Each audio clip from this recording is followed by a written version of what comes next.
Bienvenue sur la chaîne cryptosonic.com. Alors, aujourd'hui nous allons parler des conditions de lancement d'opération.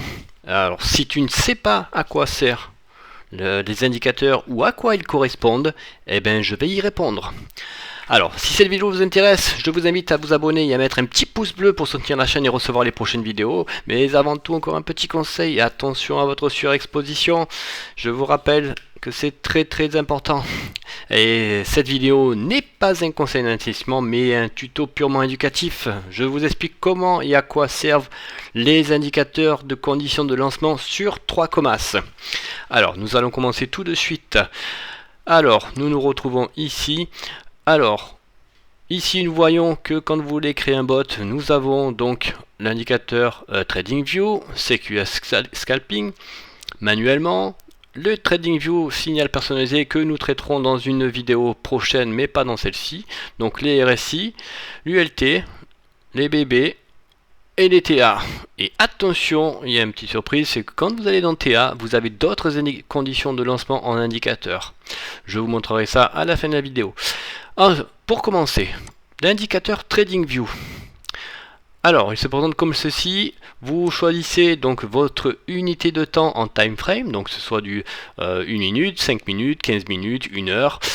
Bref, vous choisissez la time frame dans laquelle vous voulez. Si c'est acheter ou vendre, je suis en short, excusez-moi, je vais me repasser en longue. C'est la même chose, hein, ça ne change absolument rien. Pareil, donc unité de temps, donc acheter ou achat ferme. Alors, en temps normal, vous utiliserez donc acheter, sauf que si vous mettez, pendant 3 conditions de lancement TradingView sur différentes unités de temps, vous pouvez dire que par exemple sur tel time frame, généralement sur du 15 minutes, vous mettez achat ferme parce que le 15 minutes est plus fort que le 3 minutes ou le 1 minute. Vous pouvez mettre une condition achat ferme sur cette condition là qui subrogera donc les autres. Donc l'indicateur TradingView, c'est quoi? Eh bien nous allons aller sur TradingView. Eh bien nous voici sur TradingView. Voici, peu importe la crypto que vous prenez. Ici en bas à droite, quand vous descendez, donc vous avez ceci, vous descendez un petit peu plus bas et vous avez ces petits indicateurs techniques. Quand vous cliquez ici sur plus d'informations techniques, vous venez sur donc l'indicateur de TradingView qui correspond à ce que vous avez dans 3 Comas, donc les time frames 1 minute, 5 minutes, 15 minutes, 30 minutes, bref. L'indicateur ici donc vous fait un résumé en fonction des moyennes mobiles et des oscillateurs, donc les deux ici, moyenne mobile, oscillateur. Et donc il vous fait une moyenne de ce qu'il a en fonction de l'unité de temps, si c'est de vendre ou d'acheter. Voilà, donc si on change, on met en 15 minutes, bon là ça n'a pas changé, c'est encore pire. Vous voyez que là on vous dit c'est très fortement à vendre, donc ça veut dire que vous avez une majorité ici dans tous ces indicateurs là qui vous dit qu'il faut vendre. Donc l'indicateur vous dit il faut vendre et pas acheter. Donc si vous êtes en condition d'achat, vous ne rentrez pas en position parce que ici vous n'êtes pas ni en acheter là ni en strong buy. Voilà, c'est tout simple, et ça en fonction des unités de temps, et vous pouvez les cumuler, c'est-à-dire que je prends une condition sur 1 minute, je veux que ma condition soit en acheter, ici, on va dire que ça correspond à achat ferme, donc du coup en 5 minutes, j'ai toujours pas ma condition achetée, donc si j'ai mis mes 2 conditions, je suis toujours pas en achat, si je mets ma 3e condition, je suis toujours pas en acheté, donc je ne rentre pas en position sur la paire que j'ai choisie. Voilà, c'est aussi simple que ça pour l'indicateur TradingView.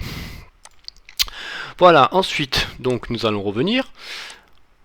Nous allons passer à l'autre indicateur qui est le QFL. Alors, le QFL, c'est un indicateur qui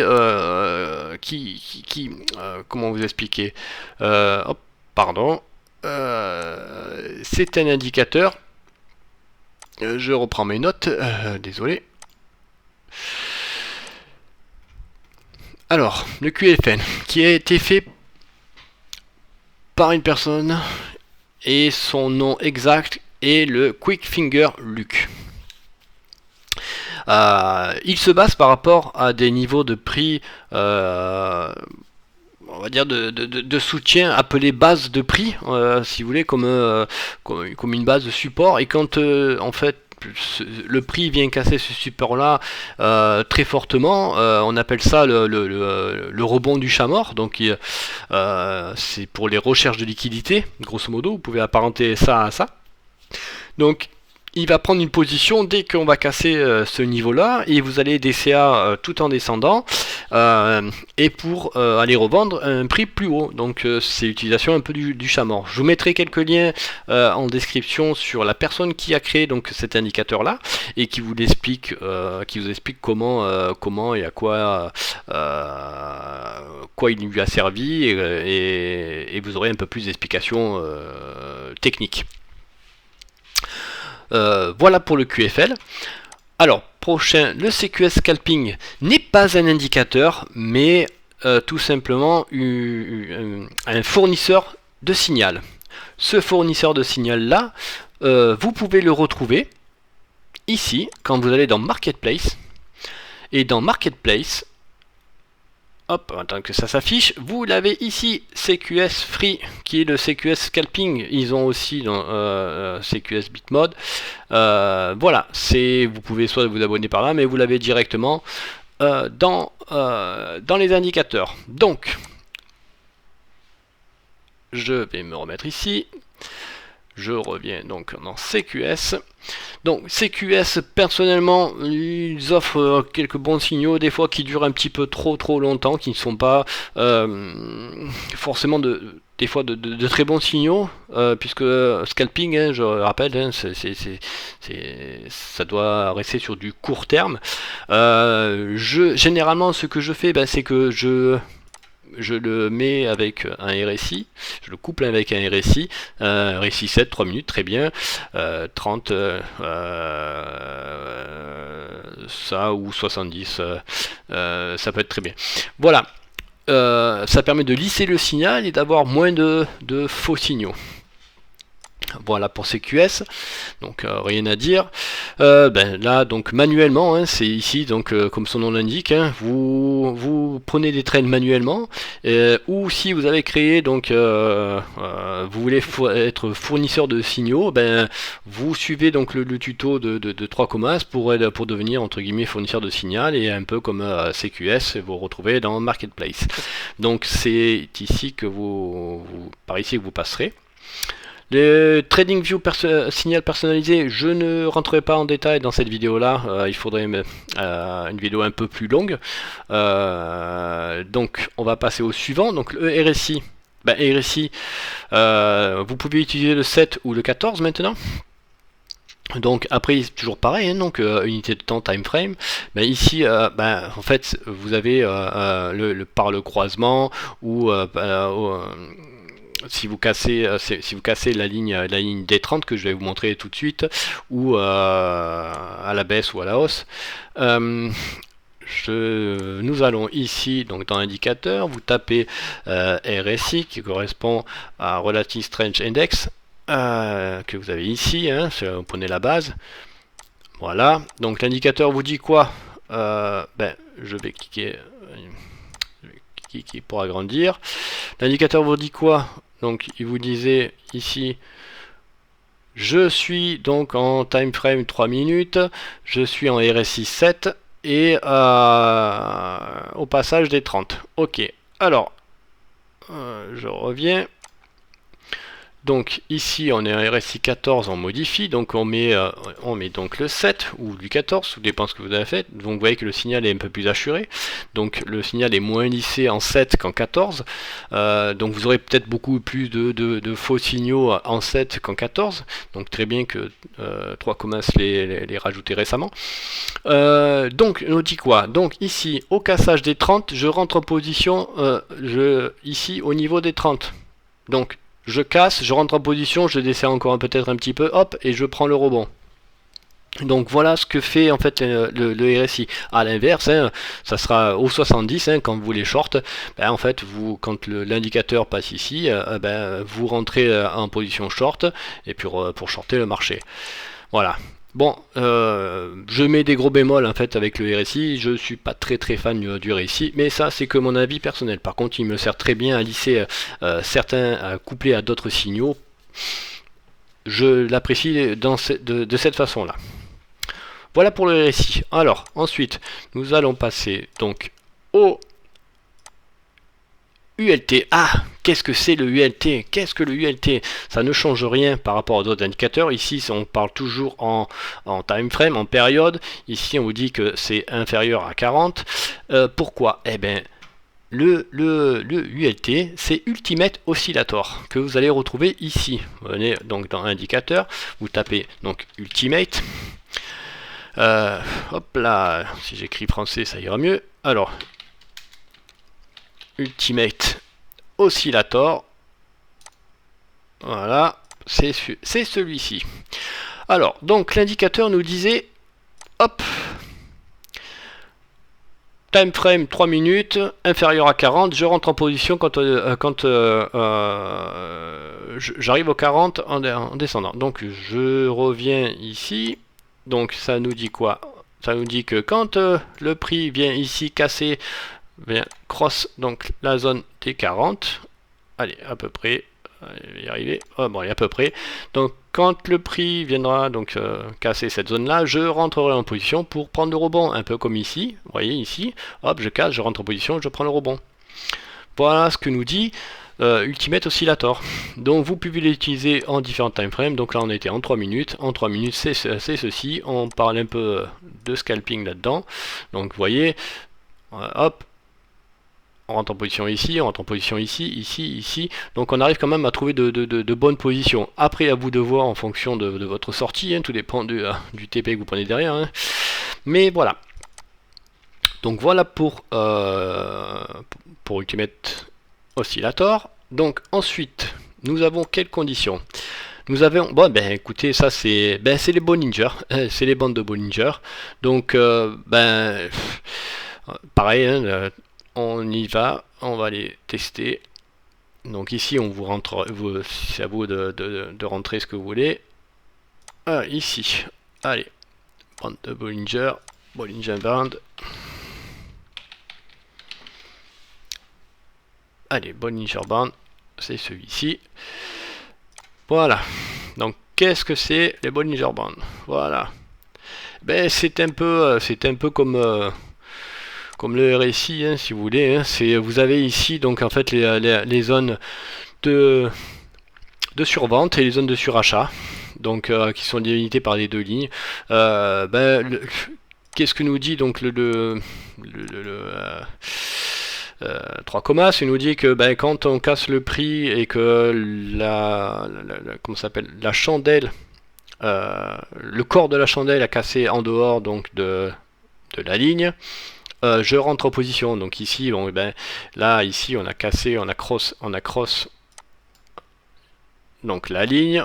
Donc ici on pourrait dire qu'on rentre en position, le prix fait quoi? Fait un petit rebond et après il continue à descendre. Boum. Voilà.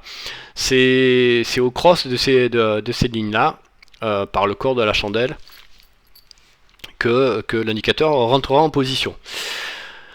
Voilà pour les bandes de Bollinger, hein, donc vous les avez ici, hein, hot bat, vous avez le middle. Ensuite,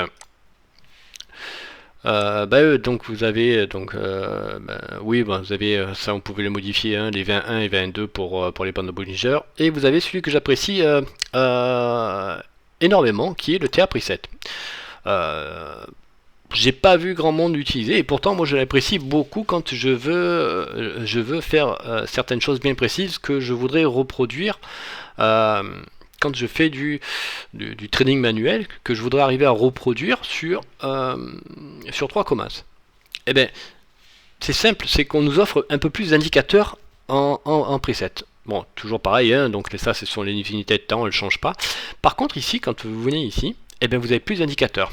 Vous avez donc toujours les bandes de Bollinger, hein, que vous avez ici. Vous avez le MFI, vous avez le CCI, vous avez le MACD, le parabolique SAR, le SMA 20, 50. Donc, bon, sont et ça, vous avez les Kinashi pour ceux qui utilisent donc les chandelles. Alors, je vais vous expliquer ce qu'est en fait donc le MFI. Le MFI, c'est le Money Flow Index. Alors, on va prendre, je sais pas, on va prendre le premier, celui-ci par exemple. Donc, on vient dans TradingView. On va rajouter donc le Money Flow Index. monnaie. Indice monnaie flow, ah, c'est celui-là. Donc venez ici. Donc ici, vous voyez, MFI, il est là.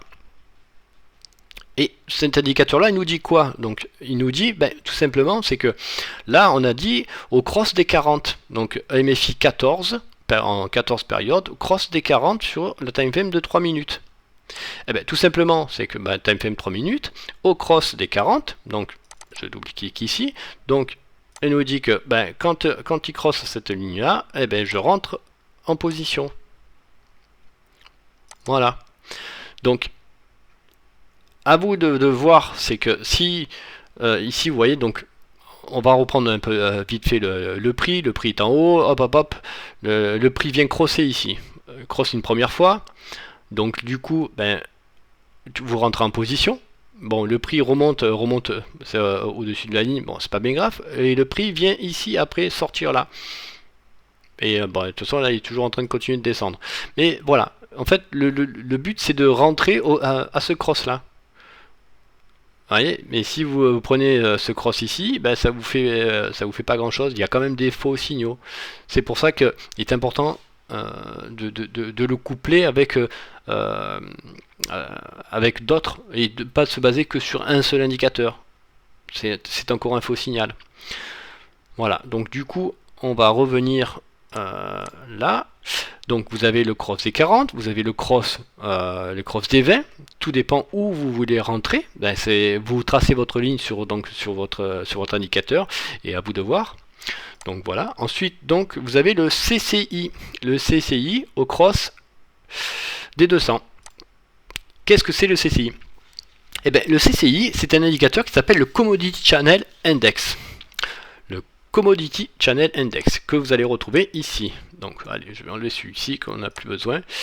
Alors ici, on va taper Commodity, voilà, Channel Index. Donc vous prenez cet indicateur là, c'est un peu le même principe que les autres. Hein. C'est on va dire un RSI un peu amélioré. Voilà. Donc les conditions ici, vous les avez ici. Donc là on vous dit donc toujours en time frame, CCI 40 au cross des 200. Bah ici, CCI, bah on est en 20. Bah on va mettre 40, tout simplement.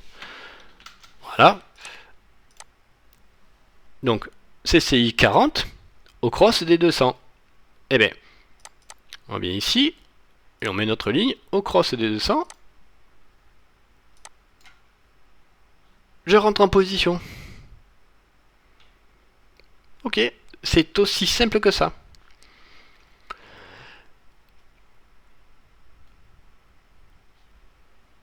Hop, je vais essayer de me... Ah, voilà. Je voulais revenir ici. Donc, du coup, à ce cross-là, vous voyez que ici, si on cross donc les 200 ici, on prend directement le départ de ce signal-là haussier. Vous voyez? Ici, quand on cross les 200, là on est venu le tripoter, et ici on vient le casser. Vous voyez, ici on cross donc des 200, vous avez tout ça à prendre. Donc, au cross des 200, vous aviez un 45% à prendre. Un tout petit peu plus. Ouais. Allez, on va dire qu'il y avait les 1,5. Mais si vous faites du scalping, vous faites vos 1,25, 1%, 1,25, et vous prenez tout ça. Donc cet indicateur-là, je l'utilise principalement pour le scalping, moi. Parce il donne vraiment de très bons signaux quand on l'utilise comme ceci. Voilà, alors, ici on va revenir, donc on a vu pour le CCI, bon, MACD, bon ben... MACD, hein, je pense que tout le monde connaît, je vais quand même le mettre. On va fermer un peu certaines fenêtres là, ça commence à faire un peu beaucoup. Hop, allez, on va prendre le MACD. Alors, MACD. Alors, il n'y a pas celui de base, hein, je sais pas, les divergences.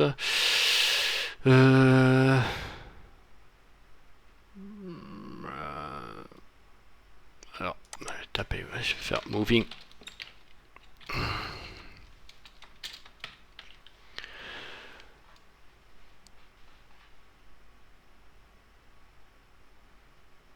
bon, prendre celui-là. Pareil, bon, c'est pas grave. De toute façon, vous pouvez utiliser, c'est exactement pareil. Tous les MACD sont les mêmes, sauf qu'il y en a certains qui vont donner des indicateurs supplémentaires que je n'utilise pas personnellement parce que j'utilise que visuellement les divergences que moi je vois et pour savoir où je suis dans mon momentum. Donc voici. Donc, là, il nous dit quoi? Au cross des 12, 26, 9. Alors, 12, 26, 9 au cross. Ben, en fait, c'est tout simplement. Vous voyez cette ligne-là? Eh bien, c'est au cross de cette ligne-là. Eh bien, tout simplement, quand le MACD va venir, comme là, ici, là, casser cette zone-là, eh bien, il va rentrer en position. C'est-à-dire que pour une position longue, eh bien, quand, vous voyez, je parlais dans mes autres vidéos des W, les W fonctionnent pour le MACD, pour le RSI, pour plein d'autres indicateurs. Vous voyez ici, vous avez un très joli W, et ce W vient ici casser au niveau du cross. Il peut très bien casser autre part, mais là, il a cassé pile poil. La confirmation se fait au cross de la ligne, de cette ligne-là. Et voilà, donc pour rentrer en position. Donc, pas à utiliser le MACD non plus comme indicateur de position unique, hein, toujours le coupler à d'autres indicateurs en condition. Mais voilà pour le principe du MACD, tel que 3 s'utilise. Alors, ensuite, parabolique SAR, après, je l'utilise personnellement pas trop, mais je vais vous le montrer quand même. Alors, ici, vous tapez parabolique SAR, hein, prenez celui-ci, hein, c'est le standard. Voilà, ici. Donc voilà. En fait, on vous dit quoi? Il vous dit tout simplement que vous allez utiliser l'indicateur en 02, 02, 02, il doit être paramétré comme ceci. 02, 02, 02. Ok, donc il est paramétré comme ceci. Donc tout simplement, c'est qu'il va vous dire quoi? À chaque changement ici de sens, vous avez donc le parabolique SAR qui se met ici, et bien quand il va passer ici, il va rentrer en position, puisqu'on est en longue, à partir du moment où il y aura la première croix ici. Voilà, donc là vous avez sa tendance à baisse, il a dit que ma tendance à la baisse est terminée, je rentre en position longue ici. Voilà, donc ça veut dire que vous seriez rentré ici, donc à l'ouverture de la bougie, pour sortir ici, si vous avez fait votre pourcentage de gain. Je sais pas, ici ça fait quoi, 1,8, donc il aurait fallu faire 1%. Voilà, enfin, je suis pas très fan du parabolique SAR. C'est que mon avis perso, je me devais de vous le montrer. Voilà comment on fonctionne et voilà comment 3 s'utilise. Allez, je ferme ceci, on va passer à l'autre indicateur. Ici, donc, on continue à descendre. Eh bien, le cross des SMA, SMA 50, 100, 200, vous avez aussi la Golden Cross, donc du coup, ici, alors, peu importe, hein, prenez la 50, la 50, la 100, la 200, c'est un peu le même principe. Faites ça, c'est un peu la même chose. MA, eh ben on va mettre MA triple, par exemple. Pardon, je me suis trompé. Je vous ai fait. Hop, on va enlever celle-ci. C'est pas celle-ci que je voulais. Alors, on va prendre une MA. Hop là. Avec lui, on pourrait le modifier. Voilà, vous avez la MA 200, la MA 20, la MA 50. Voilà, de coloris différents. Donc 200 pour la MA, on va partir sur celle-ci, hein, peu importe. C'est pareil. Donc ici, vous avez votre MA. On va dire que l'indicateur prend position au moment où vous cassez, donc vous crossez donc la MA 200 qui est ici, hein, la ligne marron. Je ne sais pas si vous la voyez très bien, mais vous rentrez en position à partir du moment où le corps de la bougie, pas la chandelle, hein, le corps, donc à crosser donc la ligne. Et c'est valable pour les autres EMA, hein. Vous avez la EMA 50, la EMA 100, le principe est identique.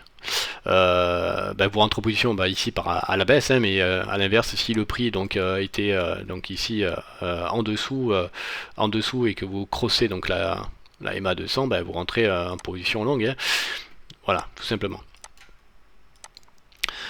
Alors, voilà, on a vu celle-ci. Donc, comme je vous disais, hein, donc c'est valable pour la 50, la EMA 100, la 200, la Ekinashi. Ekinashi, une chandelle. Alors, une chandelle, 3 chandelles et 5 chandelles. Je vais vous expliquer. Vous venez ici. Donc, on va remplacer tout simplement donc les bougies traditionnelles par les Ekinashi. Ekinashi, voilà. Donc, on a remplacé donc les bougies. Donc, vous voyez qu'en Ekinashi, donc on lisse différemment un peu le signal, donc on a moins de bougies, on a plus de concentration de bougies rouges et de bougies vertes, donc on lit ce signal. Et donc là, Ekinashi, donc nous propose donc plusieurs conditions. Donc il nous propose donc là une chandelle, 3 chandelles ou 5 chandelles. Donc tout simplement, c'est quoi? C'est que on rentre en position à 1, 2 ou 3 chandelles. Voilà, ça évite que ici, par exemple ici, si vous dites que vous voulez rentrer la 3e chandelle, ici, vous rentrez pas en position. Pardon. Vous rentrez en position sur la longue à partir de la 3e chandelle, la 3e bougie ici. Donc vous récupérez en fait ce mouvement là. Si vous voulez rentrer à la première, mais bon, vous voyez que vous pouvez aussi avoir quelques faux signaux. Donc à vous de voir et de le cumuler avec d'autres signaux. C'est plus intéressant.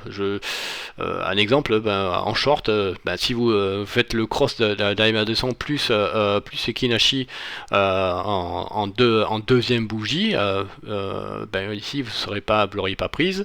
Votre trade serait parti ici puisque le corps n'est pas là. Donc vous seriez rentré ici en trade et vous auriez continué. Voilà, c'est un exemple de trade qui peut être fait avec le preset TR. Voilà. Alors, donc on a vu les crosses, on a vu les Ekinashi et on a tout vu. N'oubliez pas, hein, toujours pareil, hein, donc les time frames, vous pouvez en rajouter, hein, c'est pareil, hein, vous pouvez être une autre condition en TA, hein, vous pouvez en cumuler plusieurs pour lisser vos signaux et avoir de moins mauvais signaux. Voilà, n'oubliez pas, je vous mettrai donc en description les différents liens des indicateurs, les différents formulaires, indications que je peux vous fournir pour la compréhension de certaines choses. Vous les aurez donc en description.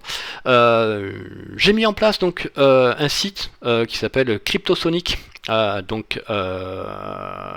.com où vous retrouvez la même chose que ce que vous trouvez là, mais sur support écrit. Donc c'est un site que l'on a mis en place et qu'on va essayer d'utiliser pour la communauté. Voilà, et bien écoutez, je vous remercie, abonnez-vous, mettez-moi un pouce de bleu et pensez à me mettre en tant que parrain si vous voulez sur 3 Comas, ça aidera à soutenir la chaîne et je vous remercie et je vous dis à bientôt.